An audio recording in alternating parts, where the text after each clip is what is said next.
gosta muito de falar dessa parte, mas ela é importante também. Às vezes eu faço vídeo aqui e eu tento ser um cara o mais eclético possível, porque eu realmente sou, né? Eu sou um cara que leio a Bíblia, eu sou um cara que leio o Talmud, eu sou um cara que lê os escritos árabes, cara, busco o conhecimento. Quero entender de budismo, quero entender de hinduísmo. Claro, nada disso eu entendo com mais exatidão do que eu entendo da Bíblia. A Bíblia eu leio de trás para frente, de frente para trás, é um livro que eu conheço. Mas existe todo um arcabouço de coisas que eu quero aprender e de que eu gosto de ouvir, inclusive o ateísmo. Então eu sempre trago ideias aqui, eu falo, se você for religioso é assim, se você for ateu, você vai entender dessa mesma forma, só que como um arquétipo, e eu vou tentando desenvolver a ideia. Só que isso não fecha os olhos para o grande mal hoje em dia, que é a hipocrisia religiosa. A hipocrisia religiosa é muito grande. As pessoas, elas são extremamente hipócritas dentro das suas religiões. E eu falo dentro das suas religiões de maneira geral, mas vou falar especificamente do cristianismo, na ala protestante, porque é a ala que eu conheço mais, mas em todas as religiões você encontra o mesmo mal hoje em dia. Eu tenho uma amiga que ela é da... eu tenho uma amiga que é da Umbanda e outra que é do Candomblé, lembrei. Nós estávamos almoçando e elas estavam falando comigo sobre as suas diferenças de religiões. Tem uma que eu não lembro o nome, que é a que usa sangue, a outra não usa. Ou o Candomblé usa e a Umbanda não, ou ao contrário. E aí essa amiga minha, ela estava falando sobre as pessoas que meio que giram ali o santo. Eu não sei qual é a nomenclatura certa, então se eu estiver usando a nomenclatura errada aí, vocês falam comigo. Que ela gira o santo que não é dela, porque é o mesmo santo do pai de santo. Aí ela tenta virar amigo dele, dizendo que tá com o mesmo santo que ele, que eles são próximos por causa disso, né? E isso tudo é pra poder o quê? Pro pai de santo gostar dela. E aí a minha outra amiga disse que muitos pais de santo, eles, por exemplo, obviamente utilizando ali da fé das pessoas, eles vão dizer que os espíritos estão falando que o cara, por exemplo, não pode ir em outro terreiro, ou não pode ouvir o que outro pai de santo está falando, enfim. Tudo meio mentiroso, tudo meio falso, tudo meio bobo.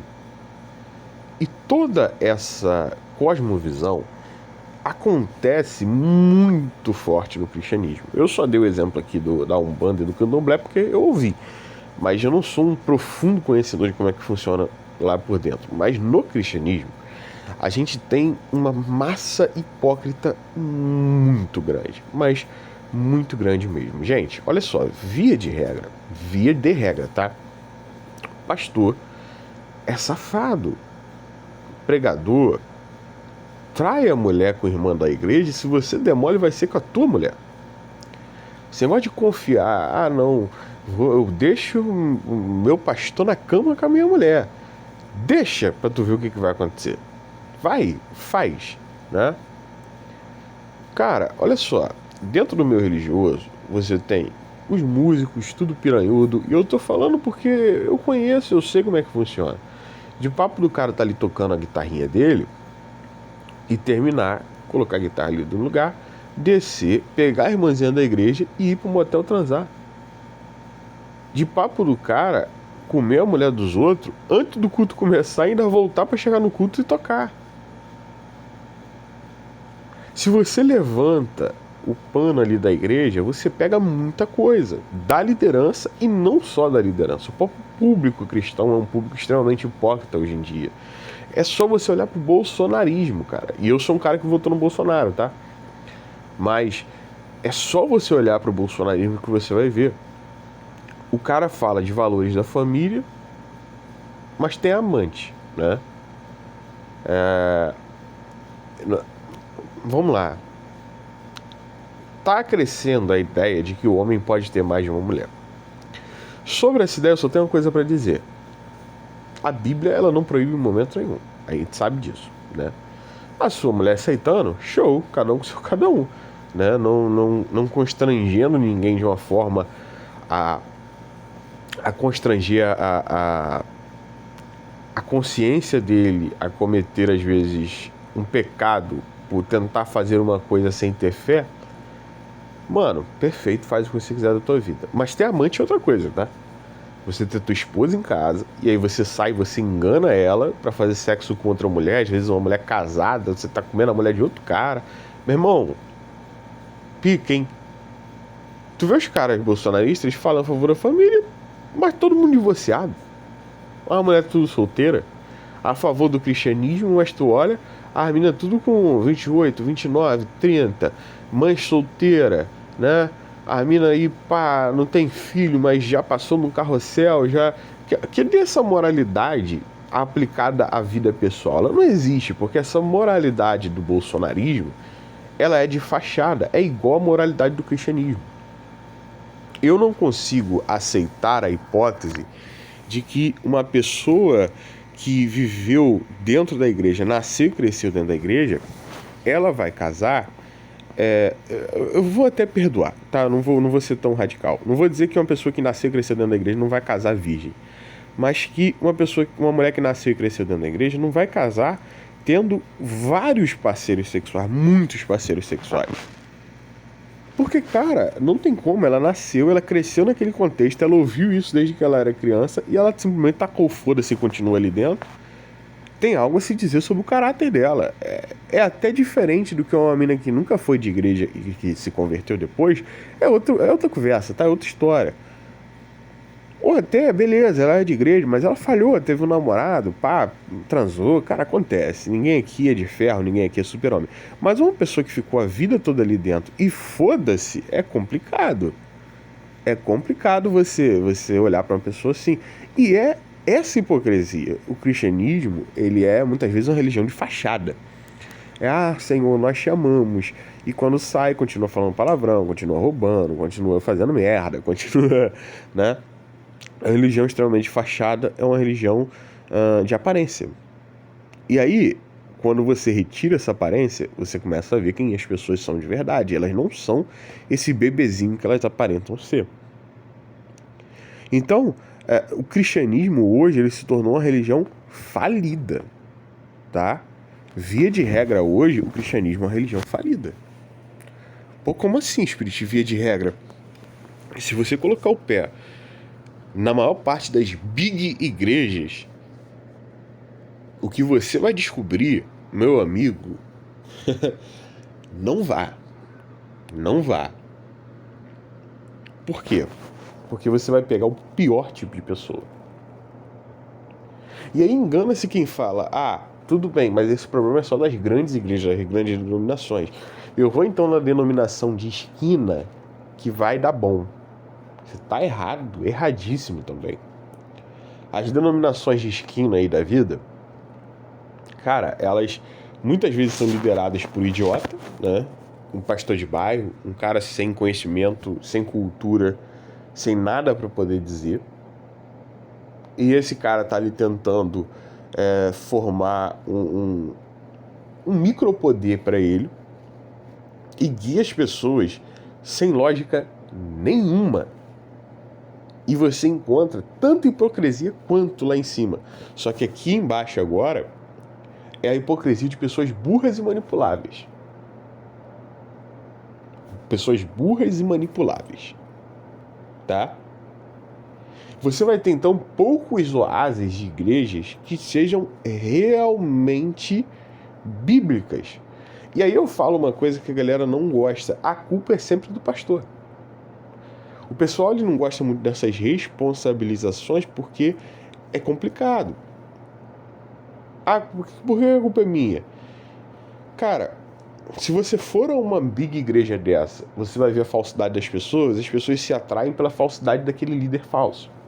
Se você for numa igreja de bairro, o líder é um idiota, por isso ele atrai pessoas idiotas. Ele é um cara, muitas vezes egocêntrico e manipulador, atrai pessoas com zero autoestima e burras, né? Que se submetem a tudo aquilo dali. Então você vai ter pouquíssimos lugares onde você vai ter pastores sérios e realmente comprometidos. Hoje eu digo para você que o cristianismo nominal é muito forte, mas o cristianismo real, das pessoas realmente acreditarem em Deus, acreditarem em Cristo, é uma minoria. E por isso se levanta uma grande hipocrisia.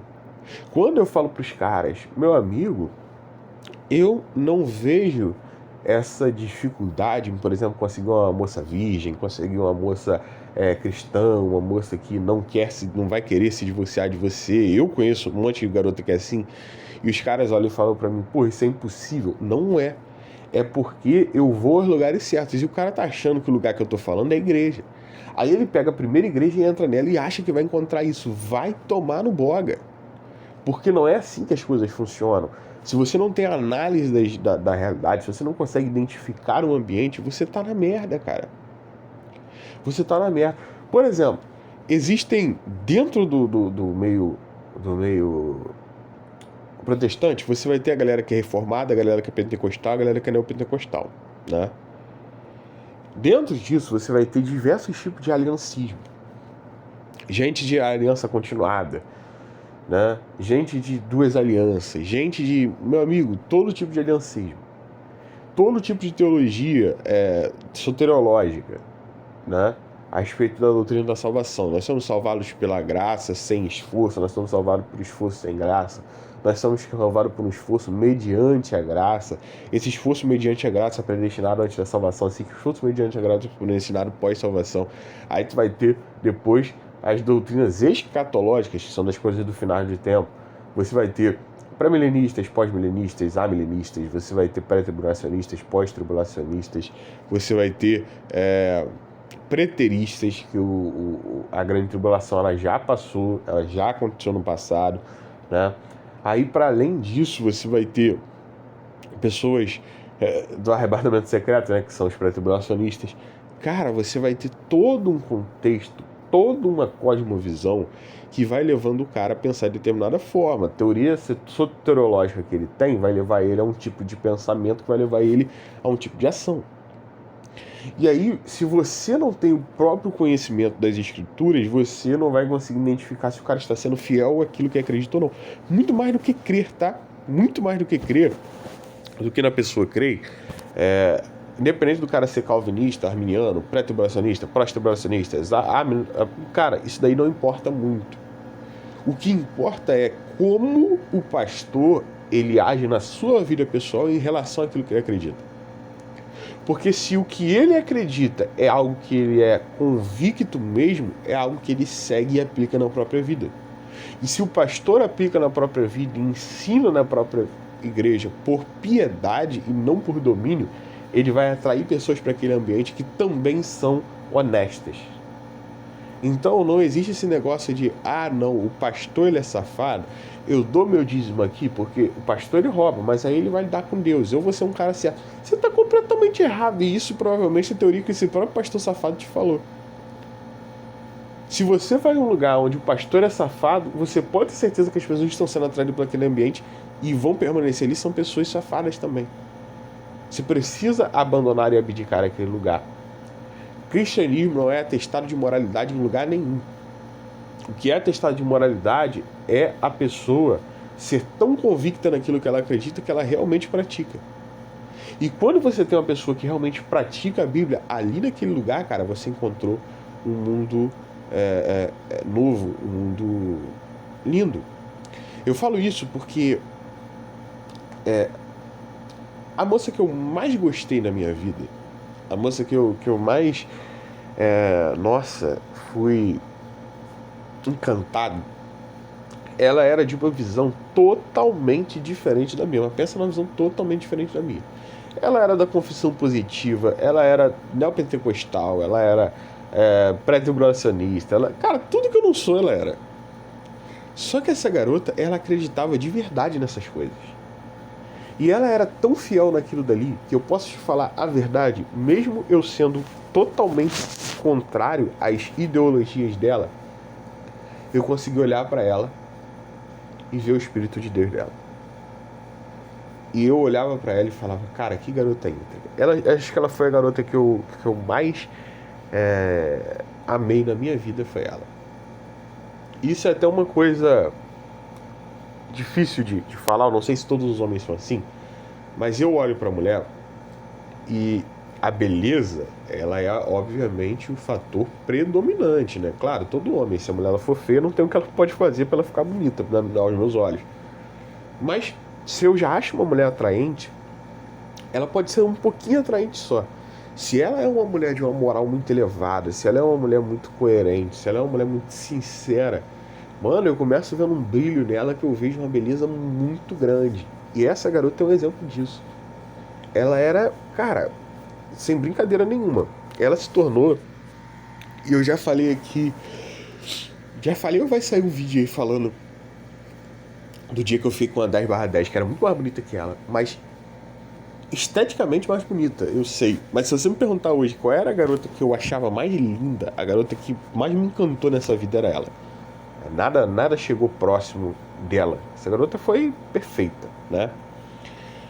E, cara, a grande realidade é que você só vai ter pessoas sinceras lideradas por pessoas sinceras. Teve uma coisa que Alexandre Grande falou uma vez, que foi... eu não tenho um exército de leões liderados por uma ovelha. Eu tenho um exército de ovelhas liderados por um leão. E as pessoas até hoje em dia não entendem isso.